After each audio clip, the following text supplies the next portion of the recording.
Hey, what's up, guys? Back here on the Fire Sports Pod with my co-host Billy. Welcome back, Billy. Appreciate it, Zack. Thank you for having me. Anytime. So let's get right to it. So we're going to start a little different today. We're going to talk about basketball in the Summer League and get all to that. But I know this happened about a week or two ago. But let's go over what Victor Wembanyama did at his first pitch at Yankee Stadium. Yeah. A couple weeks back on the draft day. That was pretty wild. And I'm not a basketball guy or anything, but I did watch the first pitch live on TV.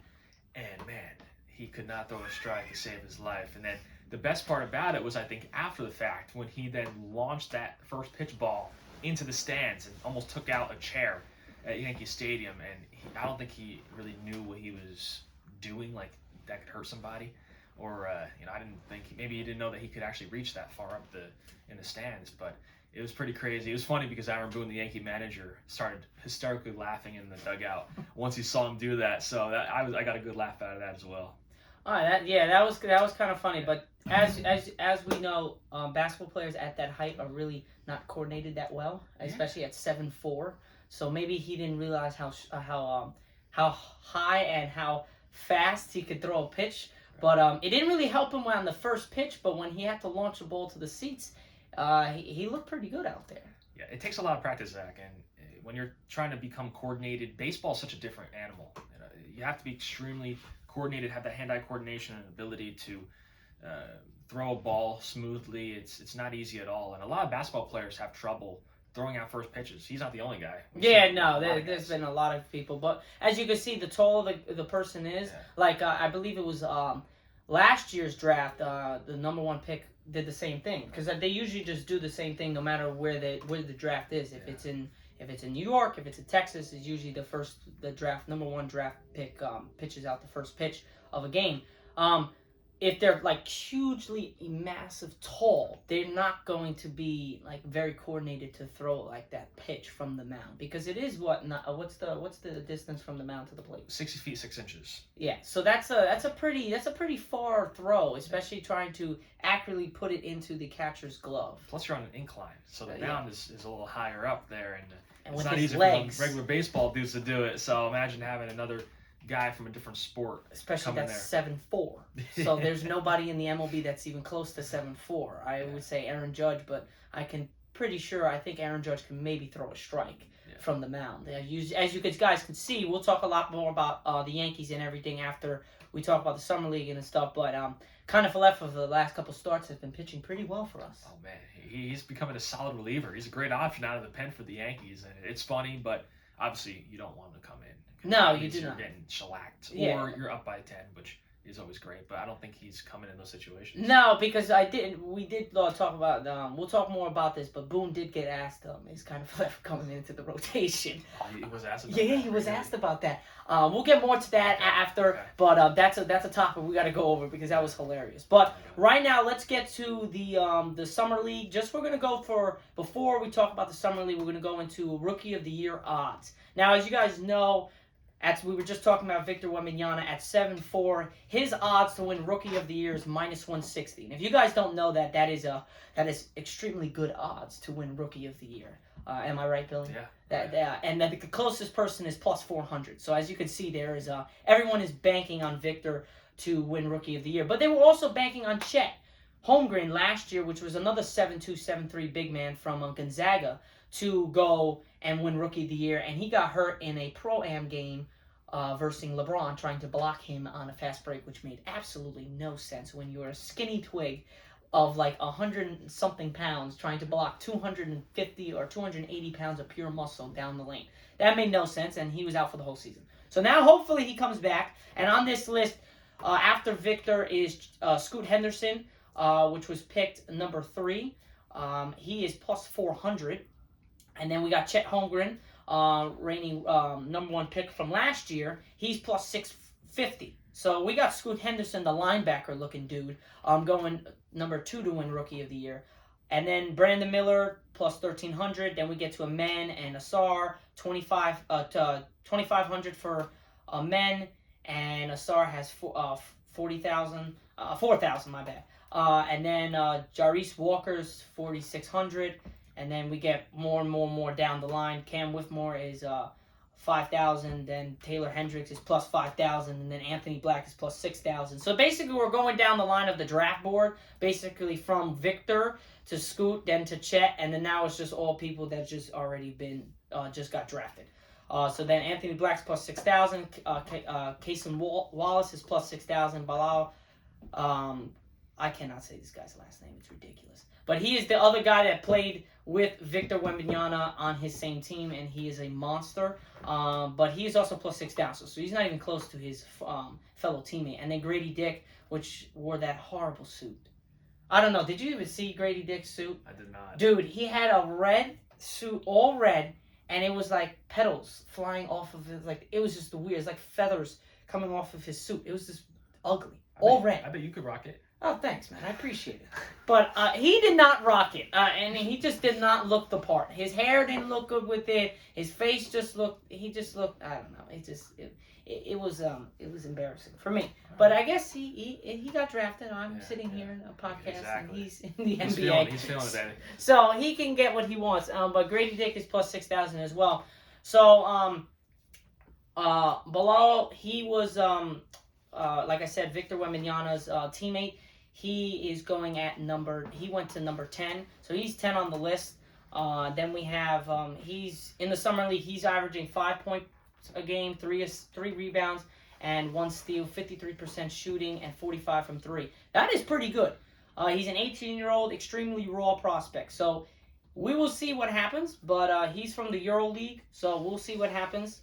But he's also 6'8", so that's LeBron's height. He's a pretty big guy. Jyrese Walker's number 9. He's averaging about 11 points a game, 6 rebounds, 1 block, 46 field goal percentage, and 34 from 3. And then Taylor Hendricks, as you guys can see, these suits These suits are unbelievable, guys. These suits are terrible. Like, who wears pink like that? That's just I don't understand. He averaged in college 15 points, 7 rebounds, 1 block, 47 field goal percentage, and 39% from 3. And then we got Anthony Black. Like, that's a solid black suit. That's not bad. Like, it looks the part. That's not bad. Him in college, he averaged 13 points a game, 3 assists, 5 rebounds, and 2 steals, 45% shooting, and 30% from 3. So he got to work on his field goal percentage from 3. Sar and Amen both went to Detroit from Overtime Elite. Sar averaged 16 points, 7 rebounds, 6 assists, 2 steals, 48% field goal percentage, 29 from 3. He's got to work on the 3-ball, but if he could shoot, if he could get his stroke just as close to like Steph Curry or a little bit close to the best shooters in the league, he's going to be a problem. His athleticism is off the charts. Then Amen Thompson is the better of the twin. He averaged 16 points a game, 5 rebounds, 5 assists, 2 steals, 56% field goal percentage, and 25 from 3. So he's also got to work on the 3-ball, but both of them are really good. Now, this is the guy. They didn't show his suit, but this man, from his looks over here, he doesn't look that big. But when you usually see him, he's not that tall, but he's like a linebacker, dude. Yeah. He's like a beast. He was in the G League, so he averaged 17 points a game, 6 assists, 5 rebounds, a steal, 42% from field goal percentage, and 27 from 3. So still got to work. Brandon Miller, this is the guy that I have high hopes for. He was from Alabama, one of the best in the country, if not the best. 18 points a game, 8 rebounds, 2 assists, 43% field goal percentage, and 38 from 3. So much better than most people, 38. Now, Chet Holmgren is number 2. He was supposed to be Rookie of the Year last year, but this is from his college because he didn't play a game in the NBA last year because he got injured. He averaging 14 points in college, 9 rebounds, 3 blocks, 60% field goal percentage, and 39% from 3. And that is a 7'2" dude. And he's averaging almost 40% from 3. And then the notorious number 1 pick of this year's draft, Victor Wembanyama to the Spurs. In the EuroLeague, 6.5 points a game, 3.8 rebounds, 1.9 blocks, steals, 34% from field, 30 from 3. They said they have the highest ceiling since LeBron. I'm sorry, but LeBron is a different animal. I say if LeBron and Victor is in the same class, I personally would still pick LeBron because I know LeBron's going to be healthy. I know LeBron's going to stay healthy. And I know because he's not 7'4". 7'4", you have much more of an ability to get injured very easily. When you're 6'8" and you're solid, you don't have that ability to get injured. Yeah, of course, people are going to get injured, but as you can see, we don't know if LeBron would have panned out this different if Victor was in the draft class. He probably would have, because it would have been the same person, just another person in there. But he didn't get injured at all until like his later years. Since like I think his 16th season on, he's been getting injured. But other than that, he's been perfect. He's been Mr. Reliable, and the best thing that an athlete could do is be available, being there. And that we can't say that the same thing about Judge, because he's been out for the last, I don't know, month and a half. It's ridiculous. So other than that, guys, let's go to some summer league games that we have tonight, and then we'll wrap it up and we'll go into the Yankees, and we got a lot to talk about there. But the Pelicans and the Timberwolves, they play at 4:30 p.m. Eastern time on NBA TV. Check that out. Again, none of the starters are playing. This is just summer league, just for the rookies, second-year guys, free agents, whatever. All eyes will be on the Mark Magic standout and Pelicans guard Jordan Hankins. He was the guy from UConn. He really took the March Madness by storm, and no one saw it coming, but only UConn did. So the Nuggets versus Bucks are at 5 on ESPNU. The number 30th pick in the 2022 NBA Draft, Peyton Watson, headlines Denver's Summer League roster. Bulls Raptors at 6:30 p.m. on NBA TV. The Raptors will get their first look at Grady Dick as he faces the Bulls. So Grady Dick is known for his three-point specialist. He's a knockdown shooter. You give it to him, he's going to hit it. So we'll see how he does against the Bulls. Now, if you guys don't have NBA TV, you guys can probably find it on, I don't know, one of those sites that you could just like stream live all the things. I know you know a couple of those sites for baseball and stuff like that. You can't find some things, so you'll be able to find it. Just look it up. But if you don't have NBA TV, you're sadly gonna have to pay for it. So I have it on one TV and don't have it on the other, so it's a bit of a struggle. Trailblazers versus the Rockets. That's 7 p.m. on ESPN. That you could see. Men Thompson and Cam Whitmore are set to take the floor together in Houston's first summer league game. So that's going to be some fun times. Men Thompson is supposed to be one of the best, and Cam Whitmore was top 10. So we will see, or top 15. We will see how well those two do. And the Cavaliers and Nets are at 8:30 on NBA TV. Two of the Brooklyn's 2023 NBA draft picks, Noah Conley, Jalen Wilson, are on the team's summer league roster. So you'll be able to see them in action tonight. Hornets vs. Spurs at 9 p.m. on ESPN. Victor Wembanyama will make his first summer league debut against Brandon Miller and the Hornets. So you can see the top two draft picks come off the board, and we will see them tonight at 9 p.m. on ESPN. So you can watch that one. I bet you guys are going to need to tune into this, because I am definitely going to tune in to watch Victor Wembanyama play for the first time in an NBA setting. Kings vs. the Hawks at 10:30 on NBA TV. The Kings are pulled Keenan Murray from the Summer League game after his 41-point performance earlier this week. He's just a rookie. He just pulled a 41-point performance. Again, it is versus people that are trying to get a roster spot, rookies, but still, 41 points. First NBA official game, if you want to say. Warriors versus Lakers. So my Lakers are playing the Warriors, 11 p.m. on ESPN. I probably would check that out a little bit, depending on if we're getting destroyed, because the Warriors are on a run right now. Last night they just killed. They just could not miss from 3. Jalen Hood-Schoonerham averaged 17.5 points and 4 assists in 2 games for the Lakers at the California Classic.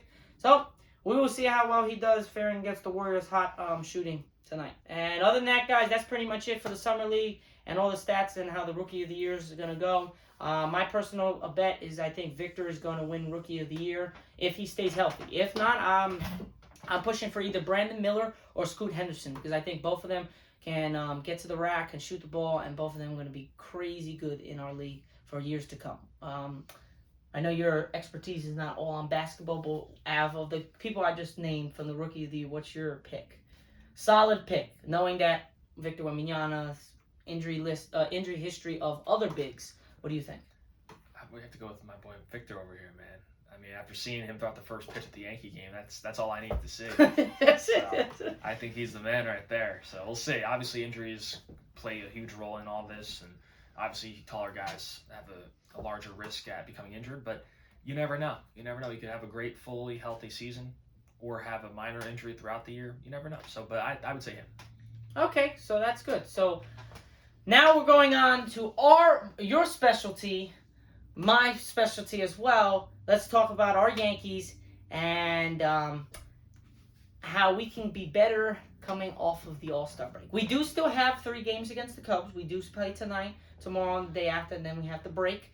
And then we come back at the Rockies for a 3-game set. So what are your thoughts on how the Yankees... I know I talk to you all the time, and I ask you about the Yankees are really sucking it up and really cannot get anything going. And when we do get on a streak, like the Baltimore, we won 2 straight. And we were like, okay, that's good. We got pitching going, we got hitting, relief pitching's going well. And then we just lay 2 monster eggs. One, we take out Vasquez when he pitches 5 literally complete innings. He didn't give up a hit, he didn't give up a run. He didn't even give up a walk. He didn't give up nothing. And we take him out. We put in, I think it was Ramirez or Abreu, somebody. And we gave up 3 runs. And then there goes the game.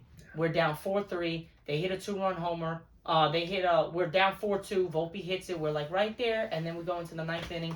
And our guy cannot close out and maybe give us a chance down by 1 in the bottom of the 9th inning. We lose 6-3. So what are your thoughts on that one? Then we'll get to last night's horrible loss. Yeah, Zach, man, it's crazy. It's a lot of it comes down to consistency, and when the hitters are hitting and the pitchers aren't pitching, man, it's the opposite. And then it's hard to find that groove, and I feel like that's what they're facing right now. And it's a matter of each individual doing what they can to bring the best out of themselves, I think. And hopefully this All-Star break is a nice mental reset for many guys, including Luis Severino. I'm sure we'll get to that in a little bit. Oh, yeah. But it really does come down to taking a break, trying to evaluate yourself and the team and see how they can make a couple adjustments, very small tweaks, in order to come out and showing that after the break. And it's really going to come down to that. Hopefully they'll have a good series against the Cubs, scratch a couple wins out of that, and then take a well-needed rest. And I think a lot of guys just need that mental break and get some guys back from injury as well. Yeah, injury. I'm happy you brought that up because we got a lot of people on the injured list. Rodon is supposed to make his debut tonight. Yes. We will see how he does. I'm hoping to God he can replace somebody called either Herman or Severino, because one of them has to take a break, because one of them is going to make me shoot myself in the head and just fall dead, because it is ridiculous on how we cannot keep Severino going on a good streak. He has given up 37 runs in 7 starts, and he is 1 for 4 with a 7.14 or 4.1 ERA. Yeah. That is unacceptable. I don't think they're going to deviate from Severino yet. I think they're going to give him a little bit more of a leash, especially this is his free agent year too. That's So you think out of all the years, this is the year that he needs to do well in order to get that good What about contract Herman? come the offseason. Well, he just threw a perfect game. They're not going to take Against the Oakland A's? Doesn't matter. Oh, my Doesn't God. matter, man. Because guess what? They're going to clown them if they decide to take Herman out of the rotation after. But he just gave up, he just gave up, he gave up 5 runs in the Cardinals game. We lost 5-1. Yeah, but they're not going to take him out of the rotation. What they're going to do is they'll keep him in. They'll have Rodon, which I'm really looking forward to seeing. I hope so. I hope he comes because we paid him. How much money did we pay him? Do you remember? He's one of the top 10 contracts in Yankees history. Oh, Jesus Christ. The top 10 biggest contracts. He's around 6 or 7 maybe. Oh, yeah, Jesus. they gave him 100 and was it 60 million? Something like that. Yeah, something like that. Like 66, 65, something like that. So he's getting paid. He's getting the dough. But Yeah. I That think didn't fare so good for Ellsbury the last time. Yeah, we had that to was deal with a nightmare. That was Yeah. the worst. Yeah. That had to be one of the worst contracts we've ever taken in Yankees baseball history. Yeah. I don't remember a thing of my lifetime, or even before my lifetime, that we ever took a contract that bad. It's crazy. I mean, And we just stopped paying him. Like what? Like 2 years ago, a year ago, something like that. Yeah. No, at least he's off the payroll. Yeah, exactly. He was just getting too much. But Stanton, dude, I don't know what's wrong with Stanton. Like he's good a couple games, and he goes on a streak, then he gets hurt, and he comes back, he's good, and he gets hurt again. Like I don't know what's the problem with Yankees with our hitting. Like I get the pitching, right? Luis Severino that we're talking about in the press conference, that he might have been tipping pitches, and that was his problem a lot, and he's taking it back, but maybe he is tipping them. I don't know. And you watch, you're a baseball guy, you know baseball a lot, and you actually play baseball. So do you see anything out there while looking at it on TV? I know it's a little hard, but when you see him, is he tipping pitches? Do you think he is? Last night they mentioned a lot about he needs to do a better job at deceiving his pitches. Yeah. And mixing it up a little bit better. And maybe there is some type of tipping going on because the Orioles hit the ball hard last night in across all different parts of the field. So they were hitting line drives, slapping them all over the place. So it leads me to believe that something isn't there all the way. I feel like it's either his stuff isn't as crisp, or he's not putting exactly where he needs it to, or the sequencing, he just doesn't know what to do, so he's just throwing whatever and trying to see if it works. So that's what I see, and hopefully he'll be able to take that mental break, maybe not go over too many things mechanically, and just see if a mental reset is exactly what he needs. I hope so, and if Severino and Herman can come back from the All Star break. Now, we'll see. I believe Herman is expected to pitch one of the 3 games of this series. I think right after Rodon, I believe. He's supposed to pitch, or the last game. Or they might just cut them both. They might cut both of them. I know Severino's not pitching. I don't think he's pitching until the Rocky series, like the last game. Right. So he's going to have like a 10, 12-day rest. Right. And then I'm hoping Herman has that too. I think that we should just take both of them off and put Vasquez in there, man. He had a complete game until 5 innings, and we decided to take him out. I don't understand. There was nobody on base. He just decided to say, okay, you know what? We're going to take him out, put this guy in, we give up these runs. I'm sorry, but I think Boone has to go. If we do not do anything this year and we fall below 500 and we don't even make the playoffs, he's got to go. It's hard to say right now. There's still a lot of baseball left to be played. I know. But... Not even almost halfway through. So we'll see what happens. But are you thinking about it? Can you think about it as a Yankee fan like I am? Like, okay, his decision making by putting different pitchers in, is it good enough to make it to the World Series? I don't know because he can't hit for the players either. That's true.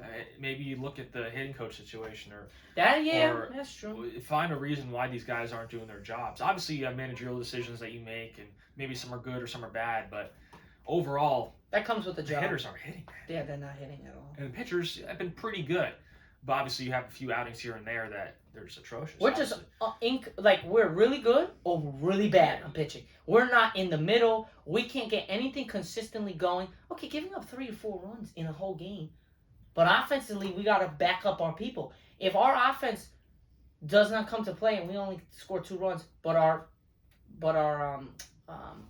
starting pitcher only gives up 1, and then our relief pitcher gives up 2, and we lose 4-2, that really can't fall on the pitching. Now, in the bottom of the 9th inning, if we're up 2-1 and we lose on a 3-run homer, okay, then maybe you can blame it on the pitching. But you could also say, well, we wouldn't be in that situation if our hitters just hit the ball. Right. So I don't know what to think about this team right now. To me, I'm just very frustrated with the decision making from Aaron Boone. I didn't like his press conference last night. He didn't say anything compelling. He said the same thing. A deaf person could have saw what was happening on that field without even hearing what the hell anybody was saying. He could have just looked on that field and went, this. And he could speak, but he just can't hear anything. So he would just say, well, this guy can't do this guy can't do that. He was just reiterating what anybody else that's sane enough to look at baseball can see on that field. Literally. And he was mumbling everywhere. I get it. You're a manager, but you got to be able to speak correctly so that people can maybe hear it and understand it a little bit better. I understood it, but it was blah blah blah blah blah. It didn't make any sense to me, and it was just the same stuff over and over. Oh, we got to dig into Severino. We got to help him dig out of this. Okay, but that is obvious. If you don't do that, then why are you managing any baseball team? Why are you a coach of any team if you cannot get a player out of a slump? It's his part, but it's also your part to back him up and help him to find this slump and get him out of it. Yeah, and maybe they do have a plan, but they don't want to discuss it. Yeah, it could be. They may not want to disclose that, and maybe they do have things that are going on behind the scenes that they're trying to work on, but they really don't want to tell the public about it. I'm crossing my fingers. Or maybe not. And my toes.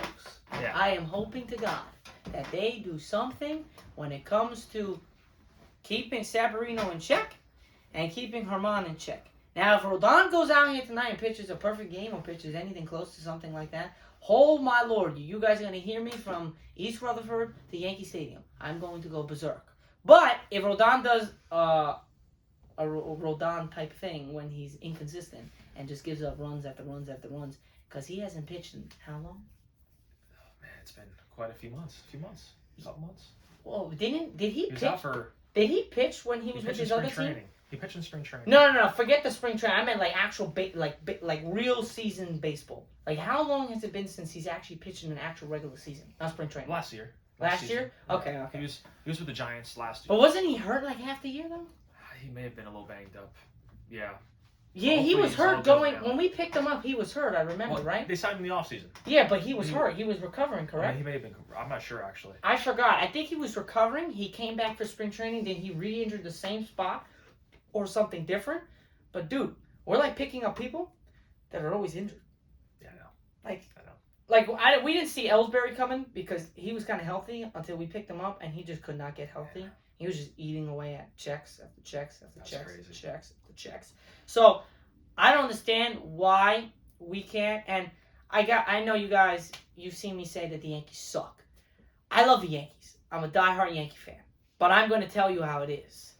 Billy, he's got to save his energy because he can't really say so much about that. But for me, I'm going to speak my mind. I think Boone, he needs to change his decision making and needs to get with the program. If not, he's going to have a lot of trouble coming home if he does one of his things.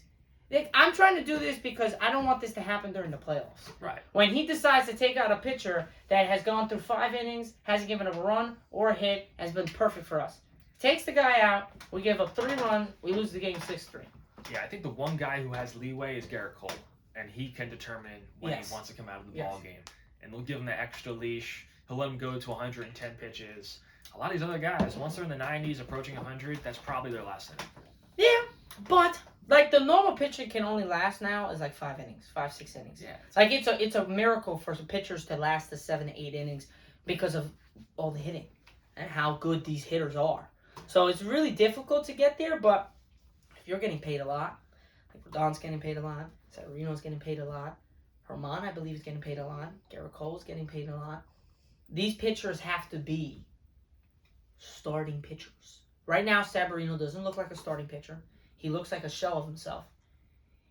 He had 1 good outing, and since then he has been absolute terrible. Herman had 1 good outing, complete game. Fantastic. Congratulations. I praised you. You come out the next time and give up 5 runs, we lose 5-1. I'm sorry, dude. You versed the Oakland A's. They are the worst team by far in baseball. Right? I believe, right? They're like 65 and 21 or something like that. 21 and 65. They're one of the worst teams in baseball, if not the worst. You got to throw a complete game. They didn't even sell out that game. Yeah. That's how bad they are. I know. So, yes, it's history. And congratulations to Kyle Gashioka. Congratulations to Herman. Congratulations to the Yankees. But you versed the Oakland A's. So that's got to get out of your system and be like, okay, we did great, but we versed a horrible team. That's what you're supposed to do versus those type of teams. Yeah. Not what we did first game of that series when we lost 3-1. That was ridiculous. And I even called on my podcast. So then I had to reverse psychology to Herman. We're going to lose. And look, he pitched a perfect game. Right. Oh, complete game. No, perfect game. Right. Yeah. So it's just ridiculous. So for me, I think we just need to hopefully this All-Star break, like you said, puts us in the right direction. But let's start with the Cubs series tonight in the next 3 games. So if we can ride off 3 straight, go into the All-Star break 51-40, that's a great start. Now, if we lose all 3, 48-43 going into the All-Star break, that is not a good look. We need to win the series. We need to win this series. We need to win the series. I think we need to win at least 2. Yeah. At least 2. We can't go 1-3. I mean, 1-2. We can't go 0-3. Yeah. So we need to at least win 2 or win 3. My hope is that we win 3 and we go in 51-40. But if we lose 1 and we go 50-41, that's not bad.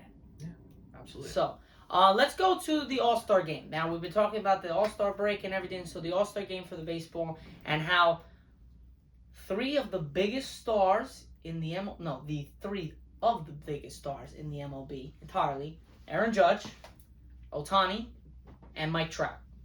They're both out. One is healthy and just isn't going to play because he's smart. I think that's a good decision by Ohtani. What do you think?